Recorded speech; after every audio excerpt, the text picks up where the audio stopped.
एक बार देवराज इंद्र देवगुरु बृहस्पति के साथ भगवान शिव का दर्शन करने कैलाश गए। महादेव ने दोनों की परीक्षा लेनी चाहिए, इसलिए रूप बदलकर अवधूत बन गए। उनके शरीर पर कोई वस्त्र न था।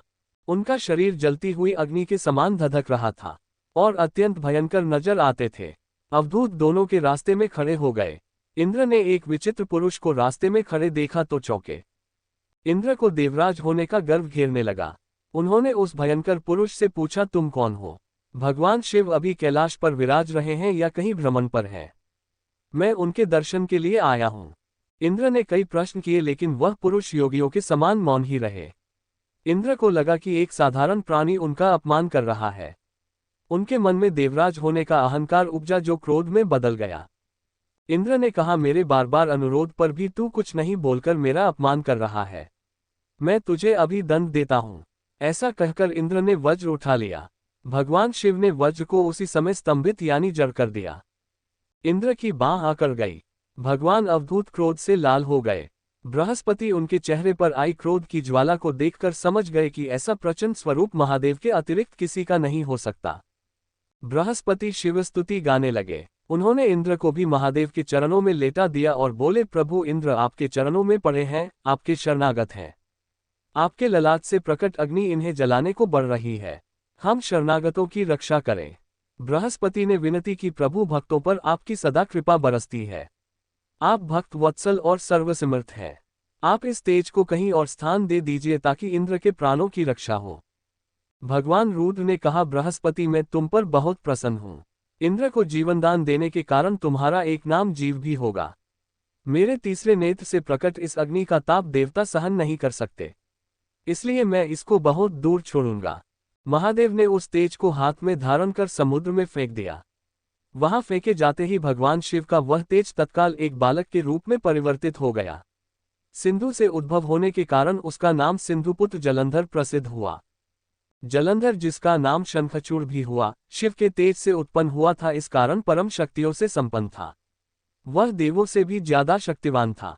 वह उस तेज से पैदा हुआ था जो इंद्र को समाप्त करने वाला था, इसलिए असुरों ने उसे अपना राज बनाया। अवधूत रूप में ये लीला करने के बाद महादेव अंतर्धान हो गए। इंद्र के गर्व का भंजन भी हुआ, भगवान के दर्शन भी हो गए। तुलसी से जुड़ी एक कथा बहुत प्रचलित है। श्रीमद् देवी भागवत पुराण में इनके अवतरण की दिव्य लीला कथा भी बनाई गई है। एक बार शिव ने अपने तेज को समुद्र में फेंक दिया था। उससे एक महातेजस्वी बालक ने जन्म लिया। ये बालक आगे चलकर जलंधर के नाम से पराक्रमी दैत्य राजा बना। इसकी राजधानी का नाम जलंधर नगरी था। दैत्यराज कालनेमी की कन्या वृंदा का विवाह जलंधर से हुआ। जलंधर महाराक्षस था। अपनी सत्ता के मद में चूर उसने माता लक्ष्मी को पाने की कामना से युद्ध किया, परंतु समुद्र से ही उत्पन्न होने के कारण माता लक्ष्मी ने उसे अपने भाई के रूप में स्वीकार किया। वहां से पराजित होकर वह देवी पार्वती को पाने की लालसा से कैलाश पर्वत पर गया। भगवान देवाधिदेव शिव का ही रूप धरकर माता पार्वती के समीप गया, परंतु मां ने अपने योगबल से उसे तुरंत पहचान लिया तथा वहां से अंतर्ध्यान हो गई। देवी पार्वती ने क्रुद्ध होकर सारा वृतांत भगवान विष्णु को सुनाया। जलंधर की पत्नी वृंदा अत्यंत पतिव्रता स्त्री थी। उसी के पतिव्रत धर्म की शक्ति से जलंधर न तो मारा जाता था और न ही पराजित होता था। इसीलिए जलंधर का नाश करने के लिए वृंदा के पतिव्रत धर्म को भंग करना बहुत जरूरी था। इसी कारण भगवान विष्णु ऋषि का वेश धारण कर वन में जा पहुंचे, जहां वृंदा अकेली भ्रमण कर रही थी। भगवान के साथ दो मायावी राक्षस भी थे, जिन्हें देखकर वृंदा भयभीत हो गई। ऋषि ने वृंदा के सामने पल में दोनों को भस्म कर दिया। उनकी शक्ति देखकर वृंदा ने कैलाश पर्वत पर महादेव के साथ युद्ध कर रहे अपने पति जलंधर के बारे में पूछा। ऋषि ने अपने माया जाल से दो वानर प्रकट किए। एक वानर के हाथ में जलंधर का सिर था तथा दूसरे के हाथ में धड़। अपने पति की यह दशा देखकर वृंदा मूर्छित होकर गिर पड़ी। होश में आने पर उन्होंने ऋषि रूपी भगवान से विनती की कि वह उसके पति को जीवित करे। भगवान ने अपनी माया से पुनः जलंधर का सिर धड़ से जोड़ दिया, परंतु स्वयं भी वह उसी शरीर में प्रवेश कर गए। वृंदा को इस छल का जरा आभास न हुआ। जलंधर बने भगवान के साथ वृंदा पतिव्रता का व्यवहार करने लगी, जिससे उसका सतीत्व भंग हो गया।